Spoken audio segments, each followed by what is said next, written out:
अच्छा हो गया। Hello dear students, welcome to my YouTube channel Hitech English World. कैसे हो आप लोग? आई होप कि आप लोग अच्छे होंगे। आज आप लोग का सेशन है स्ट्रक्चर, सेंटेंस स्ट्रक्चर, सेंटेंस की फॉर्मेट। हम लोग सेंटेंस कैसे बनाएंगे, वाक्य को कैसे फॉर्मेट करेंगे। दुनिया की जितनी सारी वाक्य है, जितना भी वाक्य है, आप उन सभी वाक्य को इस स्ट्रक्चर, सेंटेंस स्ट्रक्चर के माध्यम से आप बना सकते हैं। सेंटेंस स्ट्रक्चर होता क्या है उसके बारे में जानते हैं, इसकी बनावट के बारे में जानते हैं। स्ट्रक्चर किसी भी चीज का एक ढांचा होता है, जिस ढांचा के अकॉर्डिंग हम लोग को एक सिंबल दिया जाता है, नमूना जिसको बोलते हैं हम लोग, मॉडल। उस मॉडल के अकॉर्डिंग उस पर आपको सेंटेंस फॉर्मेशन होता है, सेंटेंस फॉर्मेट किया जाता है। आइए देखते हैं सेंटेंस स्ट्रक्चर को। एक्चुअली सेंटेंस को दो पार्ट्स में बांटा गया है। सेंटेंस को कितने पार्ट्स में बांटा गया है? दो पार्ट्स में। पहला है आपका सब्जेक्टिव, पहला है आपका सब्जेक्टिव, दूसरा है प्रीडिकेटिव। अब ये प्रीडिकेटिव क्या होता है, सब्जेक्टिव क्या होता है?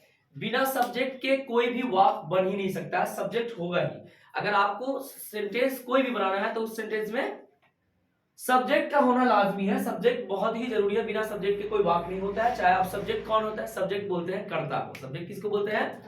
कर्ता को सब्जेक्ट कहते हैं। कर्ता, कर्ता अर्थात काम करने वाला, काम करने वाले, काम करने वाले को हम लोग क्या कहेंगे? सब्जेक्ट कहेंगे। अब सब्जेक्ट में, सब्जेक्ट को दो भागों में बांटा गया है। सब्जेक्ट को कितने भागों में बांटा गया है? अब इसको भी दो भागों में। एक बांटा गया है सिंगुलर सब्जेक्ट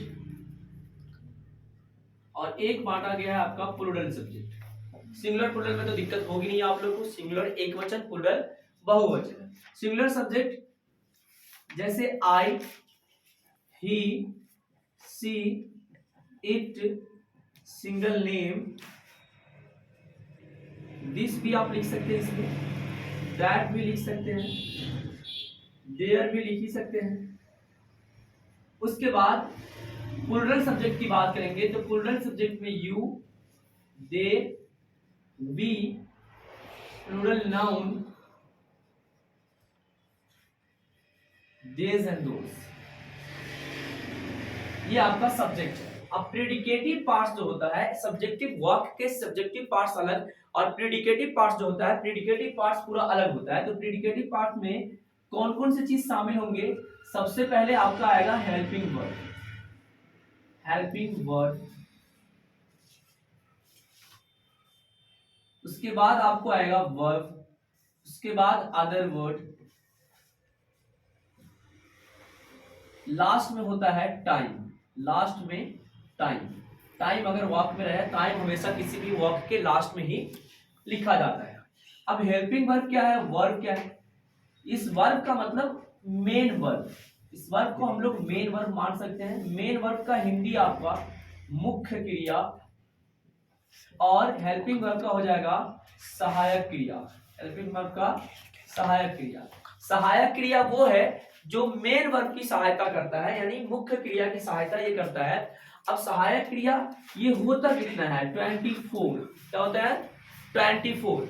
और ये मुख्य क्रिया कितना होता है? अकॉर्डिंग टू ट्रांसलेशन 5 टाइप्स होते हैं। अनेक मुख्य क्रिया है, खेलना कूदना, उठना, नहाना, धोना, रोना, बैठना, सोना, लिखना, ये सारे के सारे क्या है? मेन वर्ब है। और हेल्पिंग वर्ब आपके 24 है। वो 24 कौन कौन है? आइए देखते हैं। इस हेल्पिंग वर्ब को भी दो कैटेगरी में बांटा गया है, जिससे हेल्पिंग वर्ब को हम लोग एक्सिलियरी वर्ब भी बोल सकते हैं। हेल्पिंग वर्ब को एक्सिलियरी वर्ब भी बोलते हैं, जो मॉडल के अंतर्गत आता है। यहां पे मैं मेंशन कर देता हूं, is, am, are, was, were, have, has, had, but do, does, did, shall और will, है ना? 1 2 3 4 5 6 7 8 9 10 11 12 13, ये आपका हो गया 30। उसके बाद इसके दूसरे पार्ट्स जो, जिसको हम लोग एक्सिलियरी वर्ब यानी मॉडल बोलेंगे, वो मॉडल है आपका can, could, may, might, shall, should, will, would, must, ought to, need, dare, need to, dare to and used to। 1 2 3 4 5 6 7 8 9 10 11 12 13। अब ये भी आपका 13 है। 13 प्लस 13 26, लेकिन मैंने तो कहा 24 ही है। तो यहाँ दोनों में कॉमन है दो चीजें। देखिए आपका शैल विल यहाँ है और शैल विल यहाँ है, आप इसमें से दो माइनस कर सकते हैं, आपका 24 हो गया हेल्पिंग वर्ब। अब मुख्य क्रिया में 5 है according to translation. According to translation की बात कर रहा हूं, अकॉर्डिंग टू ट्रांसलेशन। तो आप कहिएगा सर अकॉर्डिंग टू ग्रामर कितने हैं वर्ब?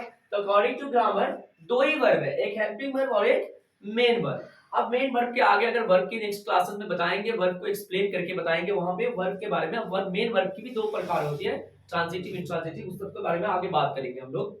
यहाँ अकॉर्डिंग टू ट्रांसलेशन 5 है, V1 V2 V3 V4 V5, यानी फर्स्ट फॉर्म वर्ब का, second form, third form, fourth form and fifth form. V1 जैसे अगर मान लेते हैं प्लेट, तो V2 भी हो जाएगा आपका प्लेट, V3 हो जाएगा प्लेट, V4 हो जाएगा प्लेइंग, V5 हो जाएगा प्लेज। अब अगर इसमें गो का ले लेते हैं, गो का हो जाएगा वेंट, गो V1, वेंट V2 और गॉन V3, और गो में ING V4 और GOES गोज। अब यहाँ सवाल ये करेंगे कि जो V4 होता है वो ING फॉर्म होता है, और जो V5 होता है वो आपका S या ES फॉर्म होता है। तो V5 और V1। अब एक चीज और मेंशन करने वाली बात यहाँ पे ये है कि V1, थोड़ी सी बात यहाँ पे हम लिखते हैं, V1 को प्लूरल वर्ब कहते हैं, V1 को प्लूरल वर्ब कहते हैं, और V5 को सिंगुलर वर्ब कहते हैं, सिंगुलर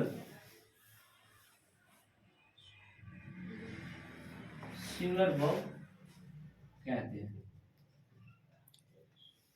एनी डाउट? क्लियर होगा ये यहां तक बातें? V1 को प्लूरल वर्ब और V5 को सिंगुलर वर्ब कहते हैं। अब यहां देखेंगे कि V5 यहां वर्ब की बारी आ गई, फिर उसके बाद अदर वर्ड में जो भी बातें हैं वो अदर वर्ड यहाँ लग जाएगा, उसके बाद टाइम आएगी तो टाइम लग जाएगा। अब दुनिया के जितने सारे सेंटेंसेस है उसको हम इसी तरीके से बनाएंगे। 24 यहाँ पे होगा ही, अगर आप जैसे 24 की बात करते हैं, 26 हो गया, 24 यहाँ पे लिख सकते हैं, क्योंकि मैंने 13 का काउंटिंग किया, तो उस तरीके से आपको मेंशन होगी। अब देखिए सेंटेंसेस, दुनिया का कोई भी सेंटेंस ऐसे बनता है, एक पार्ट सी, एक पार्ट सी, एक पार्ट सी, बिना इसके सीरियसन में बनता है। सीरियल इसी तरीके से होता है, सेंटेंस स्ट्रक्चर यही होती है। अब जैसे बोलना है या कलम है, तो पहले इसमें से बोलेंगे दिस, इसमें से बोलेंगे इज, दिस इज, उसके बाद other word pen, this is a pen, या एक कलम। अगर यहाँ बोलना है कि मैं खुश हूँ, इसमें से आई, इसमें से am, I am happy, other word. मैं खेल रहा हूँ, एक इसमें से आई, इसमें से एम, और इसमें से प्लेइंग, आई एम प्लेइंग, मैं खेल रहा हूँ। मैं क्रिकेट खेल रहा हूँ, आई एम प्लेइंग क्रिकेट, ठीक है, मैं 2 दिनों से क्रिकेट खेल रहा हूं।